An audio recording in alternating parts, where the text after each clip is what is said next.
Welcome to LifeBlood. This is George G, and the time is right. Welcome to today's guest, strong and powerful Cynthia Thurlow. Cynthia, are you ready to do this? I am. I'm excited to be here with you. I'm excited to have you on. Cynthia is a nurse practitioner. She's a speaker, a podcast host, an intermittent fasting expert, and the author of Intermittent Fasting Transformation. Cynthia, tell us a little bit about your personal life, some more about your work, and why you do what you do.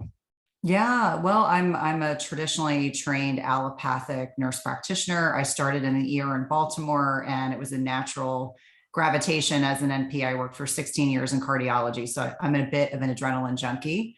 But I just got to a point where I felt that the traditional kind of allopathic model was solely focused on treating symptoms, and I became much more interested in looking at root cause management, which led me down a rabbit hole of many things. I started a PhD program, which I didn't like. I did a wellness coaching program, and then I fell into a functional nutrition program. And I realized that a lot of our health really starts with nutrition and food intake. And so I took a leap of faith 6 years ago and left clinical medicine, which was a hard decision because I've loved taking care of patients for the past 20 years. But felt really compelled to, be on the ground and creating programs and really leaning into the challenges that women face as they get north of 35 or 40. And so what that's really turned into is a really successful business, doing a lot of public speaking, which I love, developed a podcast, and have just really been exceeded every expectation I could have ever imagined. And a talk from 3 years ago, my second TED Talk led to a series of really cool things that happened from the success of that. And one of them was, creating a book, because in 2019, when I did that talk that went viral, a lot of people started coming to me asking for how could they fast? What are ways that I could create programs that could support their needs? And so that's really where the book came from. And a lot of people ask why I'm so focused on women. And I think a lot of that has to do with the fact that as a clinician, I felt that there was really a void. We as clinicians are very focused on, teenagers and contraception and, making sure that, their menstrual cycles are regulated, and then, helping with fertility and infertility and pregnancy and the postpartum period. And then it's almost like women kind of go out to pasture. So it gives me an opportunity to support women at a stage of their lives where there oftentimes is inadequate resources and certainly not enough good information about how women can navigate the second half of their lives. So that's a little bit about my background. But I would say that I'm a mom, I'm a wife. I've been married for 19 years. I have two boys who are teenagers. I have two crazy doodles. We love to travel, and we live on the East Coast. So I live a great lifestyle. Nice. Well, I appreciate you sharing all that. So women have all these, I don't want to call them issues, but areas of new education that you just rattled off or shared. And then it's, okay, well, we are done. No more. But like, wait, I still have a lot of issues that I need help with. Yeah. So after 35, I saw just a quick bit of research that 2/3 of women are overweight and almost half are obese. Why is that? Well, I think it's interesting because actually I gave a talk this past weekend that was talking about this. And I think it's a combination of many factors. I think it's the frequency with which we eat. It's the wrong choice of macronutrients. And as men and women get older, they need to eat more protein, less processed carbs, and limit the amount of adulterated fats, but using high quality fat. So meal frequency, food choices. We're a culture that is very hedonistic. We want everything right away. We don't want to work for things. We want them to be instant gratification. And, on top of that, there's also this prevailing wisdom that we can out exercise a bad diet. And I'd like to remind people that the most important thing you can do is to eat an anti-inflammatory diet, get high quality sleep, eat less frequently. And so when we're looking at those kinds of statistics, they are not getting better, they're getting worse. One of the things that has come out of the pandemic, I was, quoting these statistics over the weekend, is that the average person gained anywhere from 15 to 20 pounds. And there are many people who gained 50 pounds or more during the pandemic. So I think on a lot of levels that it's our lifestyle that is not properly regulating and supporting hormonal balance. And this goes for men and women. But I think it's really important for people to understand there are ways to work around this, that it's our modern day lifestyles that are creating tremendous dysynchrony with the ways that our bodies are designed to thrive. I'll give you an example. I would imagine most people fall asleep in front of the TV, or they're streaming on their iPad, or they're on their phone. And just as one example, getting off of electronics or wearing blue blockers so that you can mitigate the disruption in melatonin secretion. Melatonin is this hormone that is predominantly secreted in the brain, but also secreted in, melatonin clocks throughout the body, even in the gut. This is why we say don't eat 2 to 3 hours before bedtime, because it will suppress melatonin and increase cortisol. But just something as simple as getting off of your tablets or getting off of the TV or wearing blue blockers can help promote healthy melatonin secretion, which can impact sleep quality. And if you're north of 40, your body is intrinsically producing less endogenous, meaning inside the body, melatonin. And so I think it's from a variety of factors why we're dealing with so much metabolic inflexibility and obesity issues. Metabolic inflexibility. That's one of my favorite words. That is a good one. Dysynchrony is also a really, really, really good one. Metabolic inflexibility. So I assume that when you were practicing as a nurse, the whole thing, or a big part of it, is how do I help people to get better? So how do I help break bad habits? And every ounce of me says, I do not want to cuddle people. It's not that I don't care about your feelings, but what you're doing is going to kill you, or you're just not going to lead a happy life. Where do you come down on that? The honest answer is that one of my gifts, I say that everyone has gifts that make them unique. I have a pretty tremendous ability to ascertain when I'm working with a client or a patient how to connect with them. And so some people need the tough love. They are ready for it. They are accepting of it. And other people, you have to do a little more handholding, because they may not be, it may be terrifying for them, and a lot of it's, I did some of my graduate work with this trans-theoretical model of change theory. And so the readiness for change aspect of a lot of the work that I still do is assessing where is someone on the continuum of change. And if you can ascertain where that person is, maybe they just need a little gentle push and they're ready to go. Or maybe they're just thinking about the change, and how do you facilitate conversation around giving them options? So the honest answer is, I have had a lot of success working with patients and clients because I am very attuned to where they are on this change model. However, with that being said, I think if anyone were to ask me, I think you get a whole lot farther with a little bit of sugar than you do with a little bit of vinegar. And so that's something my Southern grandmother used to say to me. And so I do believe fervently that you can say something, you can give someone tough love, and yet do it in a way that respects them for who they are, honors them for who they are, and does it in a way that's not offending them or triggering them. Am I perfect 100% of the time? Of course not. But that's usually a reflection of the person and not about me. I try very hard to be respectful and sensitive to people and where they are. I appreciate that very much. And you want to be effective, right? At the end of the day, so whatever it's going to take to get, because it's a huge problem. 2/3 of women are overweight and half are obese. So it's a big problem. So the success of the TED Talks, the success of the book, is evidence that what you're talking about is that you're being effective with it. What is it about the fasting that is it that people are grabbing a hold of the idea? Is it practical and I can make it fit into my life? What is it that's helping it be successful? Well, I think there's a couple of things. The toxic dieting culture and industry here in the United States is one example. I think people are tired of this potions, pills, and powders concept, these get quick rich schemes, or lose tons of weight in a week. It's not sustainable that way. And I remind men and women that fasting is one of many strategies that can help people get better hormonal regulation, change body composition, lose weight, sleep better, be more mentally clear. And I think when people wrap their heads around it, this is the way our bodies are designed to thrive. this is the way our bodies are designed to be properly balanced. And it really speaks back to biblical times. It's not new or novel. The media loves to make it sound like it's a new concept. It really isn't. I mean, it's incorporated in all the major religions. We just had a big, I think it's every 33 years that we have Ramadan and Passover and Easter on the same weekend.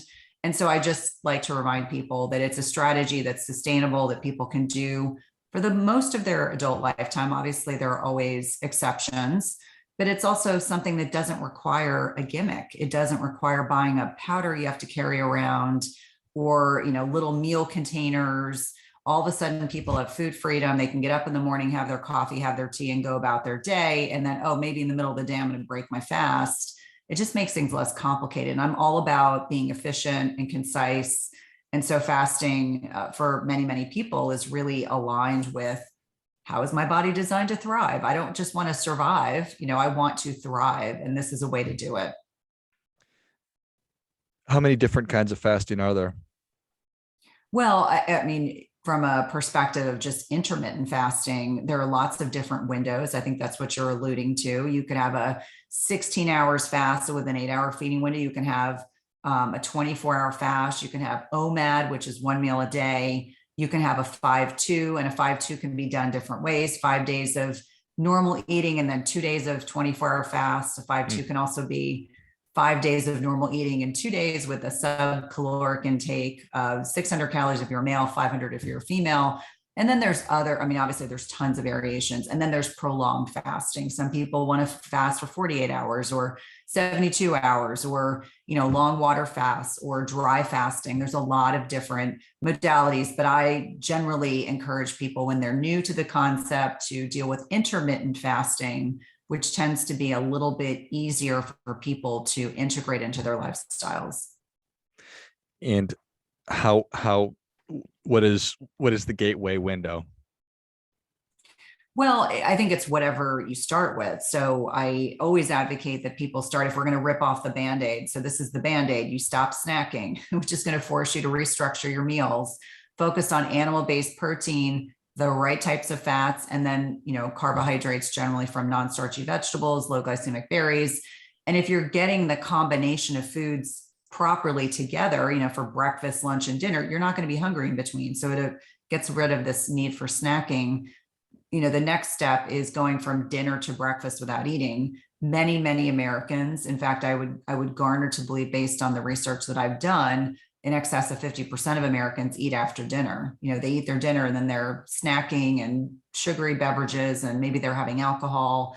And so the post-dinner snacking is hugely problematic. So I encourage people to start with a 12-hour, 13-hour digestive rest, is how I kind of coin it, because that sounds a little more user-friendly if you're a newbie. And so going from 12 to 13 hours without eating, to opening up the window to 14 to 15. I like people to get to 16 hours. I like people to, then potentially move on to 18. And then, when you've really mastered the basics, then you can get more complicated with your feeding and fasting windows. But a good rule of thumb is that you're going to garner a lot of benefits from fasting when you're, around that 16 to 18-hour mark. Obviously, there are different benefits from 24 hours fasting versus 16, but you're still, what I want people to focus in on is that eating less frequently is going to allow your entire body to work more effectively than eating. I think it was Sachin Panda's study from last year, where they were using an app to have people input how frequently they were eating. And the average person was eating 6 to 12 times a day. So imagine what's happening with hormones like insulin every single time you're eating with frequency. So you never get to use stored fat as energy. And so that's an important distinction, that when you are constantly eating, whether it's liquid calories, which I generally encourage people not to do, especially things that are loaded with fructose, which is highly toxic, or it's food that you're chewing and swallowing. Each time you do that, your body is secreting insulin in an effort to bring your blood sugar back down. And so that stops the ability to use stored fat for energy each time you eat. So I think it's important for people just to understand, like, very much the basics, that you want to eat less frequently so that you can better balance those hormones and, really tap in intrinsically to the way our bodies are designed to thrive. If if I ate the same diet essentially and had the same exercise, but then incorporated fasting, is there research that shows what the differences are from like a weight loss perspective or longevity, something like that?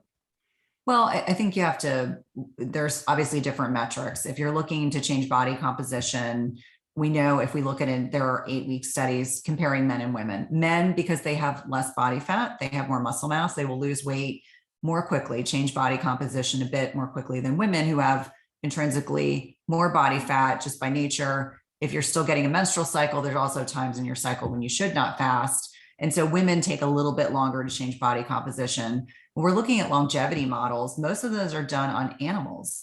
And so I actually had a really good conversation last night with a leading expert in this area. And she was saying that if all those models have been using rodents, whether it's rats or mice, et cetera, then you have to kind of look at it and say, well, if we're going to extrapolate, can we look at a mouse model and compare it to a human? It gives you things that you can potentially look at. But obviously, we know that if we look at some of the blue zones in the world and looking at caloric restriction strictly, we know that people that eat less calories, and I'm not focused on calories, but if you look at that research, people that eat less calories generally live longer than people who eat more calories end up having more health problems. And so there's a lot of good research that's out there, but you're looking at two different things. If you're looking at changing body composition, a lot of good research there on humans. Although again, and this ties back into this talk that I gave this past weekend, women of childbearing age are generally excluded from a lot of clinical trials. I mean, that's getting better, but most of the human models in terms of fasting and changing body composition have been done on men and postmenopausal obese women, other than rodent and animal models. Got it. Thank you. So what can people expect when they pick up the book? Well, the book is written for women because this is the first intermittent fasting book that's written exclusively for women. And it walks you through the science in a way that is not scary, but completely is broken down in a way that people can understand it. I talk about hormones, a lot of hormones, not just our sex hormones. I think women tend to think that that's the only thing that we have to worry about. And really it's understanding the hierarchy of hormones. And then I dive into this 45-day plan that I've created, as well as there are over 50 recipes created by an amazing chef, Beth Lipton, which are very aligned with my personal and professional philosophies about the intake of animal protein, non-starchy veggies, and using the right types of healthy fats. And so it gives you a 45-day program that you can implement. And it's done in a way to support you, not just physically and physiologically, but also spiritually and mentally. Awesome. I love it. Well, Cynthia, thank you so much for coming on. I almost skipped the difference making tip. The people are ready for that difference making tip, Cynthia. What do you have for them? Well, I mean, obviously I would say eat less often, but I think it's really important for us to focus on high quality sleep. That means 7-8 hours, cold, dark room, electronics off. I remind people all the time that, I am tend to be a data nerd. Like I wear an Oura ring. I have no affiliation with them. I just like to track my sleep. But it's been very humbling, even for me, focusing in on sleep. But it is the one thing that I tell everyone, that everyone is capable of getting better quality sleep. And if that means you are taking a supplement to help support sleep, like let's say, for example, GABA or L-theanine, getting off electronics, wearing your blue blockers, really prioritizing and being very protective of sleep, because there's so many things that go on in sleep that our body isn't able to intrinsically tap into. And without belaboring the point, focus on better, high quality sleep. And even the people who swear they don't need a lot of sleep, if you look at the research, even those people need at least 6.25 hours of sleep a night. So if you're sleeping less than that, you're really setting yourself up for some metabolic issues that you don't want to have. Well, I think that is great stuff. That definitely gets a come on. Cynthia, thank you so much for coming on. Where can people learn more about you, and where can they get a copy of Intermittent Fasting Transformation? Thanks so much for having me. Probably easiest to start with my website. It's www.cynthiathurlow.com. You have access to my podcast, Everyday Wellness, where I get to interview some pretty incredible leaders in the health and wellness space. You can also get links to where to purchase my book, Target, Barnes and Noble, Amazon, or your local bookstores. I think with the pandemic, the last 2 years, I've been encouraging people to buy local to support those brick and mortar businesses. I'm also very active on Instagram. I have a free Facebook group called Cynthia Thurlow, Intermittent Fasting Lifestyle / my name. It's a free group. There are men and women in that group. It's a very nurturing, welcoming community. If you find me on Twitter, I'm a little snarky depending on the day, but I am everywhere and would love for your listeners to connect with me. Excellent. Well, if you enjoyed this as much as I did, show Cynthia your appreciation and share today's show with a friend who also appreciates good ideas. Go to cynthiathurlow.com. That's CynthiaThurlow. Pick up a copy of Intermittent Fasting Transformation. Check out the Everyday Wellness podcast and find her on social media. I'll list all those in the notes of the show. Thanks again, Cynthia. Thanks again. And until next time, keep fighting the good fight. We are all in this together.